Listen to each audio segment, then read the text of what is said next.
지금 우리 교회는 하반기 특별 새벽 기도회 중에 있습니다. 이것이 믿음이다 라는 주제를 가지고 2주간 야고보서 말씀을 살펴보고 있습니다. 기억하십니까? 시험을 이기는 믿음, 또 의심을 물리치는 믿음, 하나님을 바로 아는 믿음, 말씀을 듣고 실천하는 믿음, 그리고 사람을 차별하지 않는 믿음, 행함으로 증명된 믿음, 그리고 오늘 새벽에 받은 말씀, 말이 온전한 믿음. 야고보는 우리가 믿는다고 할 때 그 믿음이 아주 구체적인 생활에서 드러나는 것임을 일깨워 주고 있습니다. 오늘 우리는 야고보서 말씀을 가지고 주일 설교를 하고자 하는데, 설교의 제목을 예수님 믿고 분노를 그치셨습니까? 라고 했지만, 이 특세 주제와 관련해서 제목을 다시 정한다고 하면 성을 더디내는 믿음이라고도 붙이고 싶습니다. 교우 여러분, 성을 더디내는 것도 믿음이란 사실을 아십니까? 오늘 본문 20절에 성내기를 더디하라, 사람이 성내는 것이 하나님의 의를 이루지 못함이니라. 성냄이란 혈기를 부리면서 성급하고 경솔하게 화를 터뜨리는 것을 말합니다. 예수님 믿으면 그리스도인으로서 반드시 해결받아야 하는 것이 있습니다. 바로 분노의 감정을 다스리는 것입니다. 우리가 대전 사람들은 과묵하고 별로 표현도 안 하고, 그리고 행동거지도 점잖다 이렇게 평을 하지만은 차를 타면 또 달라지는 것 같아요. 아따, 되게 조급해요. 사나워요. 막 질주해요. 그래서 실제로 대전에 과속 교통사고가 많이 있어요. 제가 대전에 와서 한 가지 적응하기 힘들었던 게요, 골목골목 사거리가 나오는데 거침없이 그냥 막 옆에서 차가 오든지 안 오든지 살펴보지도 않고 막 들어오더라고요. 그래서 한참 그냥 막 브레이크를 밟고 했던 이런 경험이 있는데, 지금 와서는 나도 아마 그렇게 다니지 않을까 싶어요. 나 때문에 힘든 사람도 있겠죠. 여러분, 우리가 별로 표현하지 않고 이렇게 삭힙니다. 감정을 억제하고 누릅니다. 그러면 문제가 해결되는 것 같지만은 이런 말이 있어요. 해소되지 않는 감정은 사라지지 않고 반드시 어떤 상황이 조성되면 밖으로 표출이 된다는 것입니다. 여러분, 우리가요 이렇게 누르고 있다가 그것이 한순간에 폭발을 해서 전혀 뜻하지 않는 후에 막급한 결과들을 경험해 보신 적은 없으십니까? 이게 분노가 가져다주는 결과라고 할 수가 있습니다. 사람은 감정을 가진 존재이기 때문에 화가 마음속에 일어나는 것은 대단히 자연스러운 것입니다. 그러나 그것을 성숙한 방법으로 처리하지 못하고 매사에 여과 없이 밖으로 표출한다면 믿는 사람으로서 올바른 태도라고 볼 수 없습니다. 사람이 성내는 것이 하나님의 의를 이루지 못함이니라. 하나님의 의를 이루지 못한다. 하나님이 원하시는 바가 아니라는 거예요. 하나님의 일에 도움이 안 된다는 겁니다. 그래서 현대어 성경에는 이 구절을 하나님께서 바라시는 사람이 되는데도 방해가 됩니다. 하나님에게 부적합한 사람이라는 거예요. 그래서 성경을 보면은 교회 일꾼의 자격을 언급할 때도요, 성내지 않는 것을 지적하고 있는 거 아셔요? 우리는 보통 일꾼 뽑을 때 교회 등록한 지 몇 년 됐느냐, 어떤 교육과정을 밟았느냐 이런 걸 따지는데, 성경은 아주 소소하게 느껴지는 거, 성내지 않는 것을 교회 일꾼의 중요 자격으로 언급하고 있어요. 자, 우리 한번 직접 디도서 1장 7절 말씀을 보실까요? 감독은, 교회 일꾼은 하나님의 청지기로서 책망할 것이 없고, 이 무슨 말이에요? 인격과 생활에 흠이 없는 자라야 한다는 거예요. 또 제 고집대로 하지 아니하며, 이게 무슨 말입니까? 교만하지 않고 건방지지 않고 자기만 주장하지 않는다는 거예요. 그리고 급히 성내지 아니하고 분내지 아니하고. 여러분, 이런 말씀이 성경에 교회 일꾼의 자격으로 나온다니까. 혹시 양심에 손을 얹고, 야, 나는 분내는 사람인데 직분자가 되었다, 이런 사람이 있으면 빨리 그거 고쳐야 돼요. 빨리 고쳐야 돼요. 모세는 자기 분에 못 이겨가지고 애굽 사람을 한 주먹에 때려 눕혀 죽이지 않았습니까? 젊은 날에. 그런 모세를 하나님은 사용하지 않았어요. 그리고 무려 40년 동안 궁궐에서 그를 뽑아내가지고 광야에 내몰아서 혹독하게 훈련을 시키시고 다듬으시고 인내하고 참는 법을 가르치십니다. 그리고 나서 그를 이스라엘의 지도자로 세워가지고 이스라엘 백성들을 애굽에서 끌어내가지고 광야 생활을 하게 하지 않아요? 여러분, 훈련되지 않는 백성들, 참 망나니 같은 이 백성들, 속을 그렇게도 썩였던 사람들인데 모세 보세요. 정말 그 순간순간 분을 참아내면서 어려울 때마다 그가 취했던 방법은 하나님께 납작 엎드렸어요. 그리고 하나님께 도우심을 구하고 해결해 나갑니다. 심지어 하나님께서 이스라엘 백성들을 징벌하시려고 할 때도 차라리 내 이름을 없애주시고 저들은 살려주세요, 이렇게까지 자기 목숨을 걸고도 참아낼 줄 알았던 사람이었다니까요. 그런데 이 분노가 얼마나 모질고 끈질기던지 마지막 한순간에 분을 참지 못하고 백성들 앞에서 지팡이를 가지고 그냥 바닥을 꽝꽝 내리치면서 혈기를 부리는 사건이 일어나요. 이걸 무리바 사건이라 그러잖아요. 무리바에 와가지고 물이 없으니까 백성들이 원성이 높아집니다. 그러니까 모세가 그냥 이것까지 참아야 되는데 그 순간에 내가 이 반석에서 물을 내랴! 빵빵! 이렇게, 와, 참을 수 없다는 거죠. 막 그때 하나님께서 네가 백성들 앞에 나의 거룩함을 드러내야 될 사람인데, 그러면서 모세가 가나안에 들어가지 못하는 몇 가지 이유 중에 바로 그가 혈기를 부린 것까지도 포함되지 않습니까? 그래요, 이렇게 성을 내는 것은 하나님의 의를 이루기보다 상황을 더욱 악화시킬 따름입니다.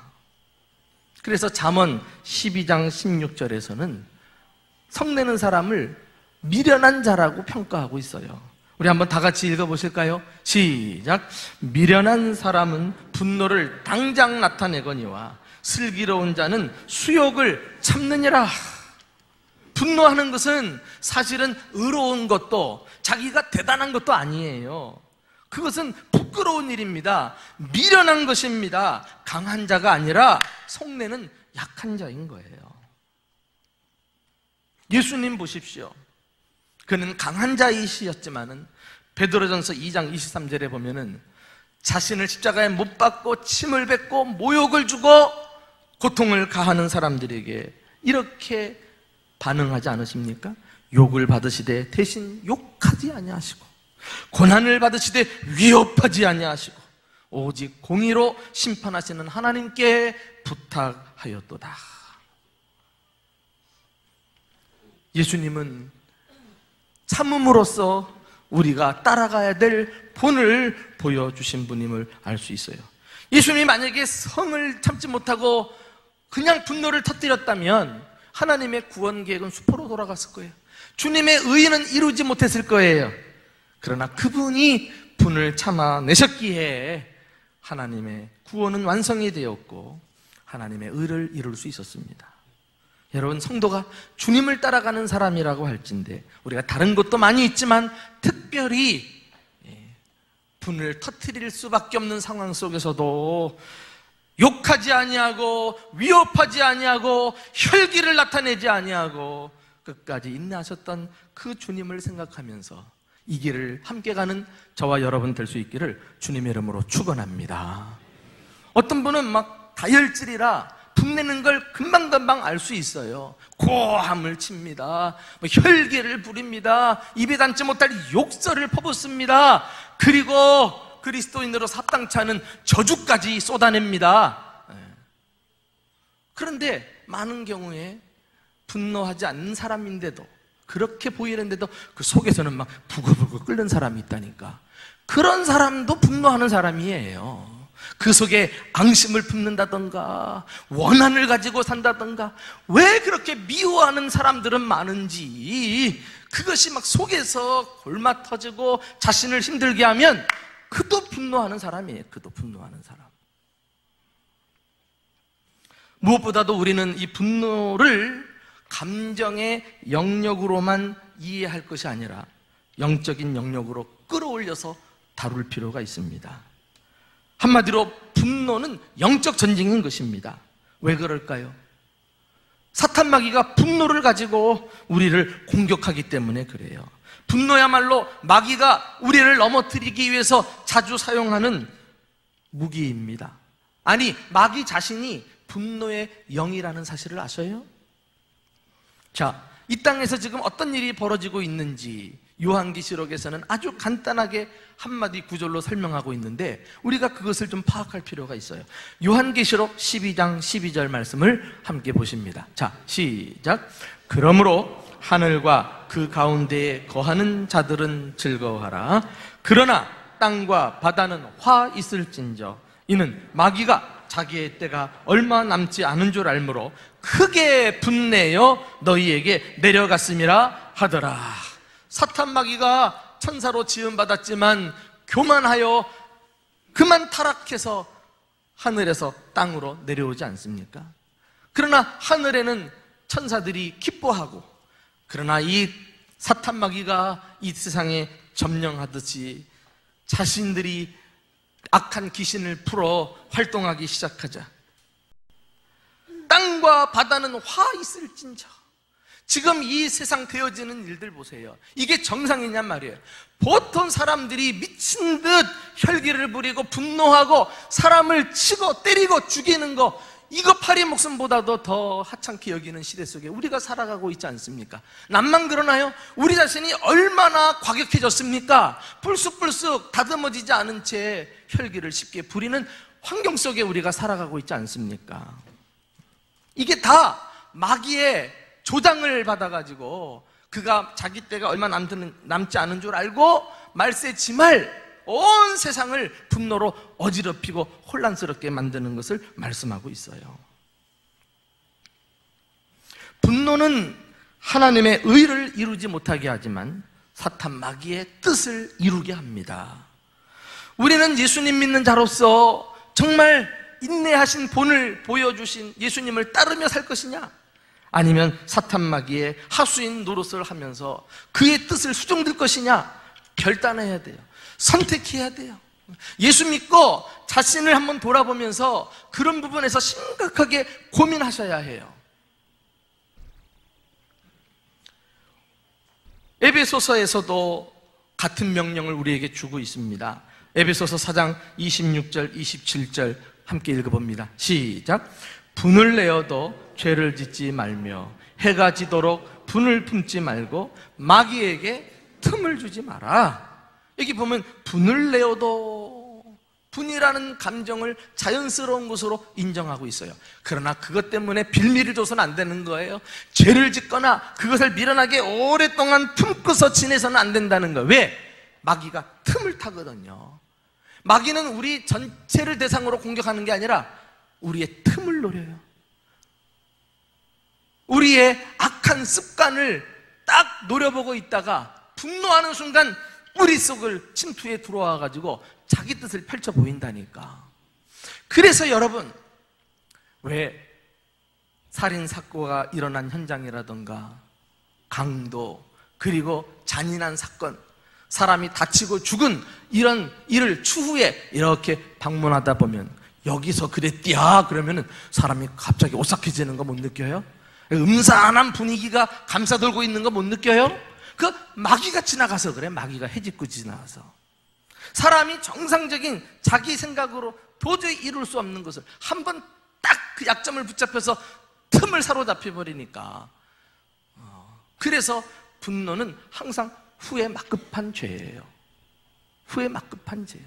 내가 이러려고 그런 게 아닌데 이미 감당할 수 없는 문제 앞에서 당황하는 일이 얼마나 많습니까? 그 한순간 침을 넘기지 못하고 한순간 참아내지 못하고 그냥 폭발해 버리는 것이 얼마나 우리 그리스도인의 삶에 적합하지 않은 태도인지 몰라요. 그러므로 우리는 고민하셔야 됩니다. 이것을 그냥 자연스럽다고 방치시켜둘 것이 아니라 이것을 어떻게 다루어야 할 것인가, 이 분노를 어떻게 그치게 할 것인가. 오늘 말씀을 통해서 화를 다루는 몇 가지 방법들을 함께 나누고 싶습니다. 자, 우리 이와 관련해서 직접 오늘 본문을 읽겠는데요, 주보에는 20절까지 나왔는데 사실 21절까지가 본문입니다. 제가 본문을 잘못 건네줬거든요. 자, 우리 한번 19절부터 21절까지 한 목소리로 같이 읽어보실까요? 시작. 네, 사랑하는 형제들아, 너희가 알지니 사람마다 듣기는 속히 하고 말하기는 더디하며 성내기도 더디하라. 사람이 성내는 것이 하나님의 의를 이루지 못함이라. 그러므로 모든 더러운 것과 넘치는 악을 내버리고 너희 영혼을 능히 구원할 바 마음에 심어진 말씀을 온유함으로 받으라. 여기 20절 중간에 사람이 성내는 것이 하나님의 의를 이루지 못함이니라, 이게 중심 구절이고 그 앞뒤로 분노를 그치는 몇 가지 방법을 발견할 수 있습니다. 첫째로, 분노를 그치려면 사람의 말을 경청하십시오. 19절에 내 사랑하는 형제들아, 너희가 알지니 사람마다 듣기는 속히 하고 말하기는 더디하며 성내기도 더디하라. 분노는 감정을 앞세우는 것이에요. 옳고 그름을 생각할 겨를도 없이 어린아이처럼 반응하는 것입니다. 이것을 소위 감정적인 대응, 이렇게 이야기하거든요. 그러나 상대방의 말을 경청하기 시작하면 그 시간이 지나는 가운데 마음을 가라앉히게 되고 이성적으로 대응할 수 있는 시간을 벌게 되는 거예요. 그래서 많은 문제들을 성숙한 방식으로 어른스럽게 처리를 해내게 되는 것입니다. 여러분, 어린아이와 어른의 차이가 뭐예요? 미성숙한 사람과 성숙한 사람의 차이가 뭐예요? 어린아이같이 미숙한 사람은 항상 감정적으로 일을 풀어가. 매사에 감정을 먼저 앞세워. 그냥 욱하고 그냥 불쑥불쑥 자기 감정을 터뜨리고 말이죠. 그러나 어린아이가 어른이 되어보세요. 그러면 사고하는 능력이 길러져 가지고 이제는 판단하고 분석하고 이해하면서 이성적으로 반응을 보이잖아요. 이게 어른의 특징이란 말이에요. 이게 성숙한 사람의 특징이에요. 그런데 많은 경우에 몸집은 어른인데 그 속에 아이가 들어가 있어. 이거 성인 아이라 그러잖아요. 분노를 처리하지 못하고 자신의 옛날 습관을 그대로 가지고서 예수 믿으면서 수시로 속에 앙심을 품는다든가 원한을 품는다든가 미워하는 감정 때문에 괴로워한다든가 아니면 노골적으로 그것을 폭발시켜가지고 자신을 드러내는 이런 일들은 이게 어린아이 행동이라고 할 수 있습니다. 이제는 우리가 좀 더 성숙한 방식으로 분노의 감정을 처리해야 되지 않을까요? 다른 사람들의 말을 경청하지 않고 자기 말만 하는 사람, 상대방과 주거니 받거니 대화를 나누면서 문제를 풀어가지 않고요, 일방적으로 자기 주장만 고집하는 이런 사람들, 죄송하지만은 상당히 분노를 폭발시킬 수 있는 가능성에 근접해 있는 사람들이에요. 경청이 뭡니까? 상대방의 마음과 그의 입장을 이해하는 노력이 아니겠어요? 그런데 경청하지 않고 자기 말만 하는 사람, 자기 주장이 먹혀지지 않을 때는요, 그만 분노로 자기 의사를 표현하고 말아요. 한 번, 두 번 하는 것이 강화가 돼가지고, 야, 이거 분노하니까 모두 깨갱하네, 꼼짝 못하네. 그러면 이제 매사에 화를 익숙하게 내는 사람이 돼버리는 거예요. 우리들 가운데 분란이 일어나는 경우를 한번 보세요. 대부분 경청하지 않아요. 감정적으로 일방적인 무분별한 말을 쏟아내면서 그 원인이 발생되는 거 아니겠어요? 성경은요, 이런 사람을 말쟁이라 이렇게 표현하고 있습니다. 그들이 있는 곳에는 싸움이 그칠 날이 없어요. 자, 우리 한번 잠언 26장 20절 말씀을 함께 보실까요? 자, 시작. 나무가 다하면 불이 꺼지고 말장이가 없어지면 다툼이 쉬느니라. 여러분, 싸움쟁이도 있는 거 아세요? 어디를 가든지 싸움쟁이가 있으면 그 공동체는 굉장히 시끄럽습니다. 한 동네에, 한 아파트에 싸움쟁이가 이사 왔다? 그 다음부터 그 동네는 소란이 끊이질 않아. 이 사람 붙들고 싸우고 저 집 가서 싸우고.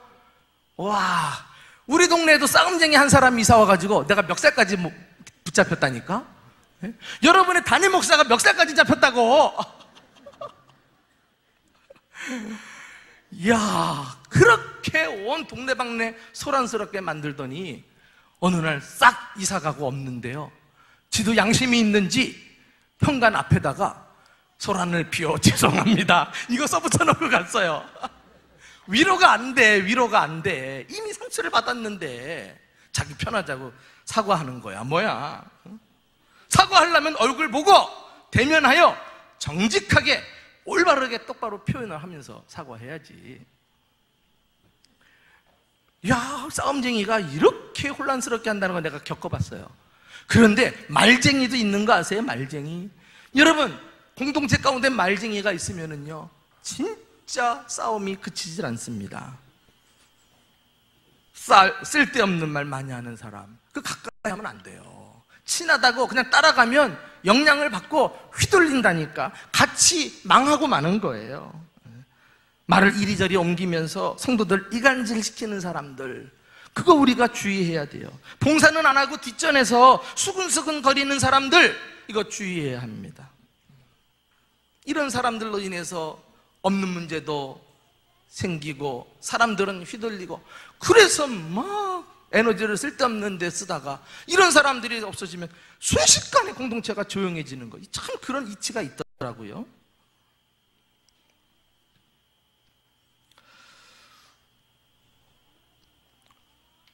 오늘 야고보는 말하기를 더디하고 또 말하기보다 듣는 일에 힘쓰라고 하는 거, 그럼으로써 성을 더디낼 수 있다는 이 지혜를 일깨워주는 말씀을 우리가 한번 귀담아 들으면서 우리는 서로를 존중하고 함께 대면하여 대화를 나누고 서로의 생각과 입장을 이해하려고 노력하는 가운데 생겨날 뻔한 분쟁보도 쉽게 잠재워지고 교회가 평안하고 화평케 되는 여러분들 될 수 있기를 주님의 이름으로 축원합니다.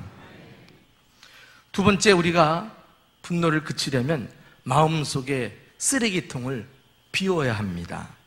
21절 상반절에 그러므로 모든 더러운 것과 넘치는 악을 내버리고 그랬어요.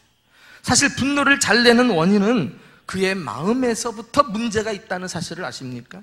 경청하지 않고 말을 많이 하는 사람이 성을 내기 쉬운 것처럼 그 마음에 더럽고 악한 것들로 가득 차 있는 사람 역시 분노를 잘 드러냅니다. 왜요? 결국 마음에 있는 것들이 밖으로 쏟아져 나오기 때문에 그렇습니다. 예수님은 이 사실을 잘 아시고 다음과 같이 말씀하셨어요. 마태복음 12장 35절에 선한 사람은 그 쌓은 선에서 선한 것을 내고 악한 사람은 그 쌓은 악에서 악한 것을 내느니라. 마음속에 내가 무엇을 쌓고 있는지 점검해 볼 필요가 있어요. 나는 선한 것을 쌓는 사람인가? 나도 모르는 사이에 악한 것을 가득가득 쌓아놓고 있는 사람인가? 오늘 본문은 우리 마음을 돌아보고 모든 더러운 것과 넘치는 악을 내어 버리라, 이렇게 말씀하고 있어요. 그게 뭡니까? 교만으로부터 해서 악한 정욕, 탐심, 음란과 호색, 다툼, 시기, 질투, 증오 등등 모든 어둡고 부정적인 그런 요소들이 아닐까요? 그것들을 의식을 갖지 못하고 쉽게 접하고 마음속에 하나하나 간직해 두기 시작하면 쌓이고 쌓이다가 딱 분노가 터져 나온다니까요. 두 죄수가 한 감방에 갇혔습니다. 한 사람은 벽에 난 창문을 통해, 감옥의 창문이 얼마나 크겠어요? 한 뼘 남짓하지 않겠어요? 그러나 푸른 하늘과 날아다니는 새들을 보면서 하루하루 희망을 키워갑니다. 내가 감옥에서 나가면 다시는 이곳에 들어오지 않을 거야. 저 푸른 하늘에 새들처럼 자유를 만끽하며 새 삶을 살아야지 다짐해요. 그런데 다른 한 죄수는 벽만을 응시한 채 이를 갈며 삽니다. 그리고 벽에다가 자신이 미워하는 사람들의 이름을 하나하나 새겨 내려갑니다. 그리고 마음으로 다짐합니다. 나는 이곳에 나가면 나를 이렇게 만든 놈들에게 복수하고 말 거야. 반드시 죽이고 말겠소. 그는 증오를 키워나갑니다. 두 사람은 어떻게 되었을까요? 우리가 이미 알고 있듯이 결국 마음에 증오를 키운 사람은 추록하자마자 자신이 미워하는 사람을 찾아가 한 사람 한 사람 원한에 찬 복수를 합니다. 그리고 다시 붙잡혀 평생을 감옥에서 살아야만 했다고 합니다. 여러분, 이 사람이요, 감옥에서 증오 대신 사랑을 키우고 말이죠. 다툼 대신 화평을 생각하고 말이죠. 더러운 것 대신에 거룩한 것을 우리가 추구했다면 이렇게 인생을 불행하게 살게 되었을까 하는 것입니다. 지금 여러분들이 무엇을 채워나가고 있어요? 여러분들의 마음에 무엇이 쌓여가고 있습니까? 이런 것들은 우리가 보고 듣고 만지는 것을 통해서 우리 마음에 쑥쑥 들어와 버려요. 그러니까 영화를 보더라도 말이죠, 막 피가 범벅인 영화들이 요즘 왜 이렇게 많이 나오는지 몰라.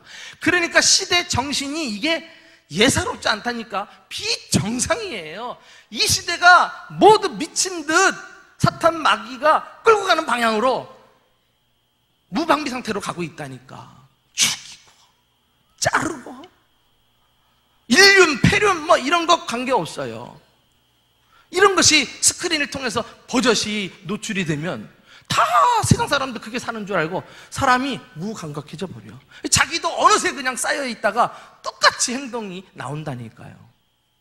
이 사탄 마귀는 문화 콘텐츠를 가지고 우리의 영혼을 잠식해 버려요. 그러니까 보는 거 이거 골라서 잘 보셔야 돼. 음악도 마찬가지죠. 막 늘 이별만 노래하고 그냥 슬픔만 노래하는 이런 노래 쪄들어 살면은요, 사람이 인생이 진짜 그렇게 방향으로 뻗어나간다니까. 기운이 하나도 없어. 그 마음속에 그런 요소들이 가득 차 있으니까 우리 인간의 몸에 유기적인 영향을 끼치는 것 아니겠어요? 정말 우리가 마음에 내가 선한 것을 쌓기 위해서 보고 듣는 거, 만지는 것까지라도 조심하면서 입으로 들어가는 것까지도 우리가 더러운 거, 기도하지 않고 먹는 것은 그거 다 해로운 거 아니겠어요?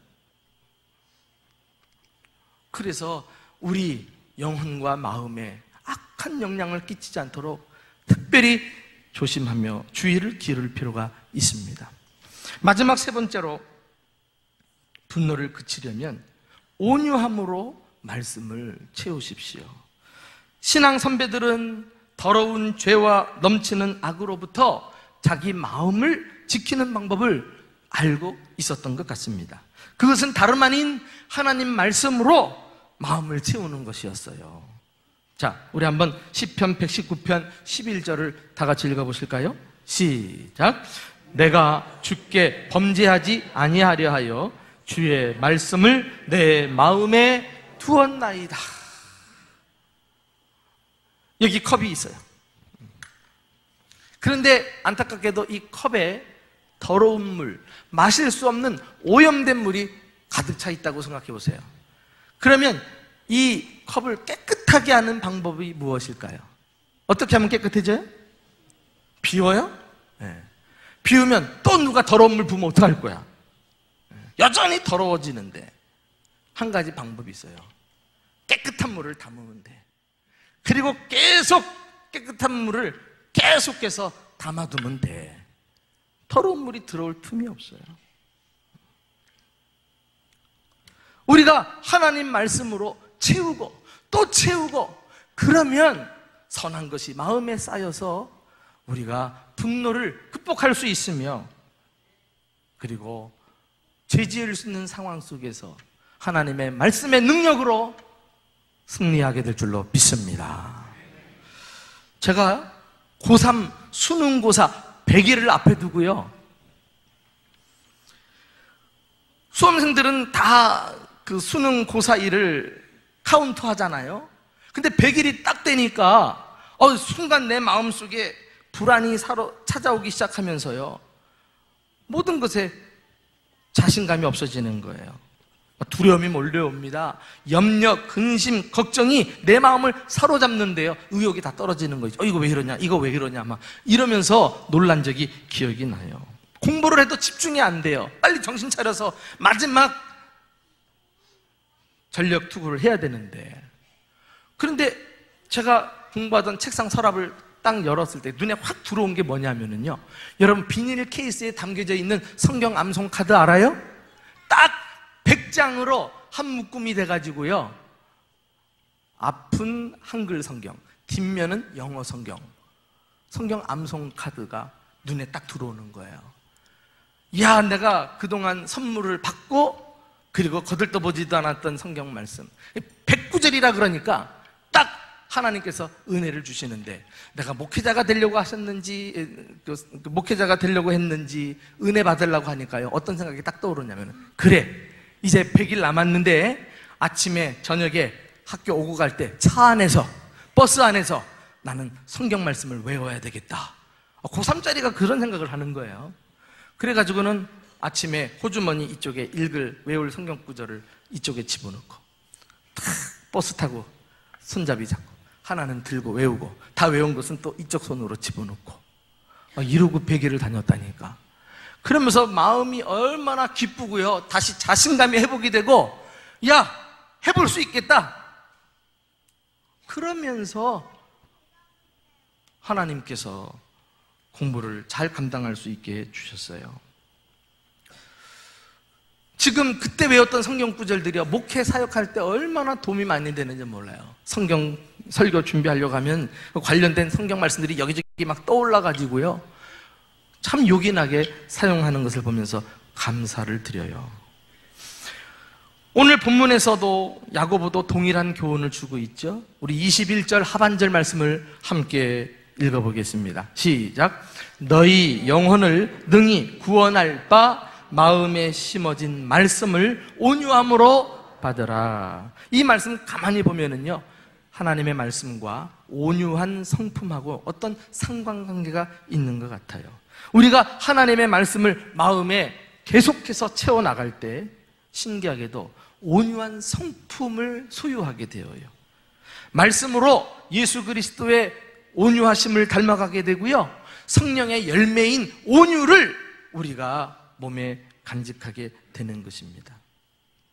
그래서 사람이 온유해지고, 또 온유함으로 말씀을 받아요. 이게 무슨 말입니까? 말씀을 받기가 무섭게 순종하는 자세 아니겠어요?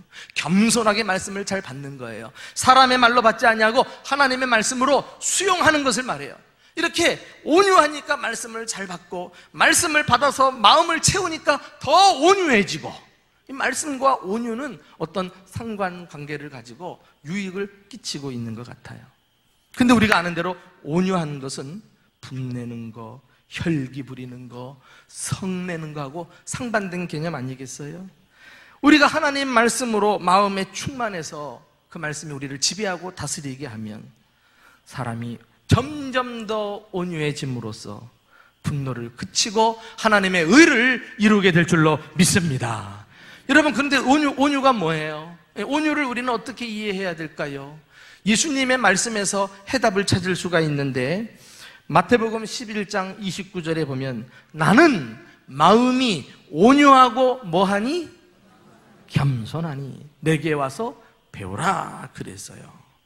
여러분, 성경의 용법은 같은 의미인데 다른 말로 반복해서 사용하는 경우가 많아요. 예를 들어서 시편 23편 마지막 절에 여호와의 인자하심과 선하심이 정녕 나를 따르니, 인자하심은 뭐고 선하심은 뭐야? 그 같은 의미야. 주님이 우리를 사랑하신다는 거예요. 온유와 겸손은 뭡니까?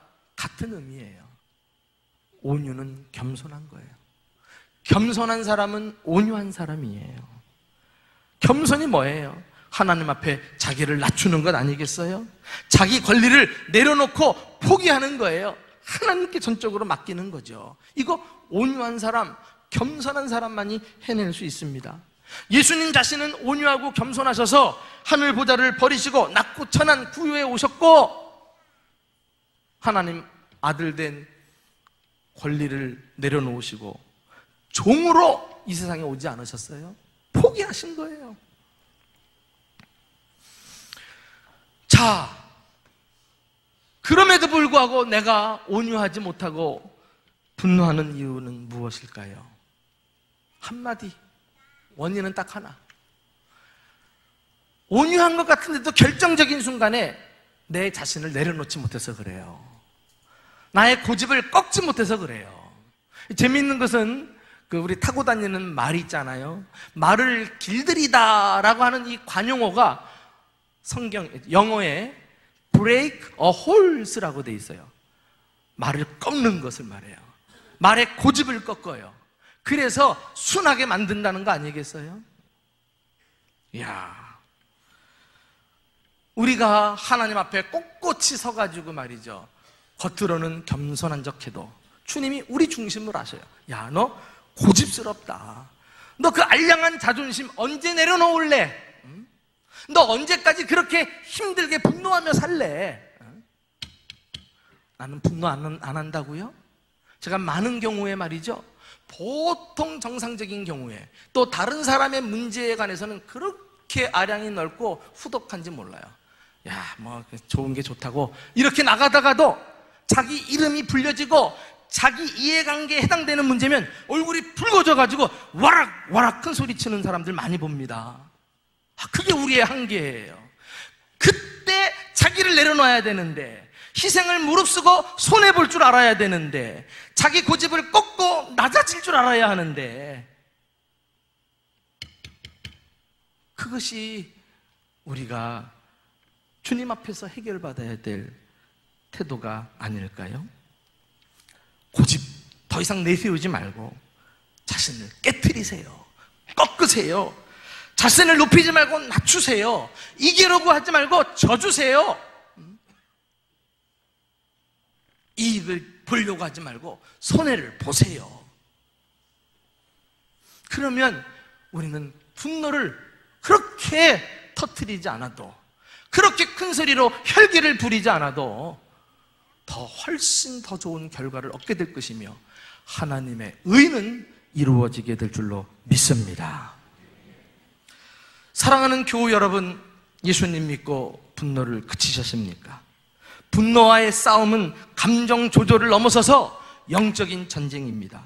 우리는 분노를 그치고 예수님을 잘 따르든지 마귀의 하수인 노릇을 하든지 선택해야 하겠습니다. 상대방의 말을 잘 경청해서 이제는 더 이상 감정을 앞세우지 말고 이성적으로 대응하는 성숙한 사람들이 되어주십시오.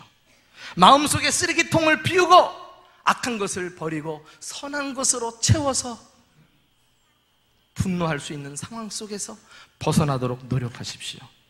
무엇보다도 온유함으로 말씀으로 마음을 채우십시오.